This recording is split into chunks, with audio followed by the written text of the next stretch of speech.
প্রিয় দর্শক, আসলে যে কথা না বললেই নয়, এই নিশিরাতে নির্জনে আজকে ভালোবাসার দু মানুষ একসাথে। কে রে লতা? আমার কিন্তু আপু সেই ভালোবাসে। নায়িকা কোথা থেকে আসলো? কিসের নায়িকা? এই যে গানের নায়িকা। গানের নায়িকা। দুই বোন আজকে একসাথে রে বহুদিন পরে।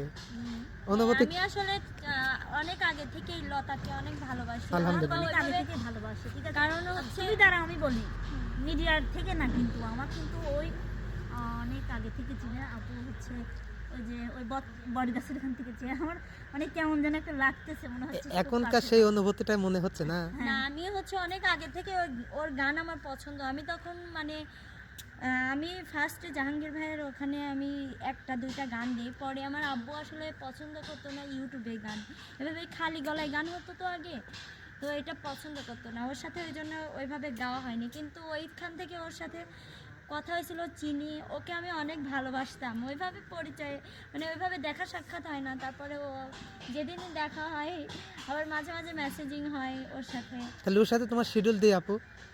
ইনশাআল্লাহ 7 তারিখে, সামনের মাসের 7 তারিখ মনে হয়, 7 তারিখ না 8 তারিখ শনিবার। 8 তারিখে হ্যাঁ। শনিবার। হ্যাঁ। শনিবার আমরা ফিক্সড হচ্ছে এমকে তে কাজ। ও, আর শুক্রবারে? শুক্রবার এখনো কাজ নেই। আচ্ছা, 7 তারিখ শুক্রবার ওর সাথে তোমার শিডিউল থাকলো। আচ্ছা ভাইয়া, বেশি কথা না কি? বলে নিয়ে আপুকে খাওয়াবো না? না ভাই, আগে আমার একটা কথা কি আছে। কি কি কি? আমি তো আপুকে বাদ দিয়ে মনে হয় সামনাসামনি দুইবার দেখলাম, কিন্তু এই সামনে সামনে তুমি তো সেই ধন্য, তুমি আপু কি খাবে তাহলে? আপুর জন্য স্পেশাল খাবার আছে, কিন্তু আপুর মুখ থেকে আমি একটা গান শুনবো। আপুর গান আমি অনেক এখন? দেখছি, কিন্তু আমি কিন্তু আপুর গান কিন্তু সামনাসামনি কিন্তু এখনো এক শুনি। করলে, শুনবা বলো।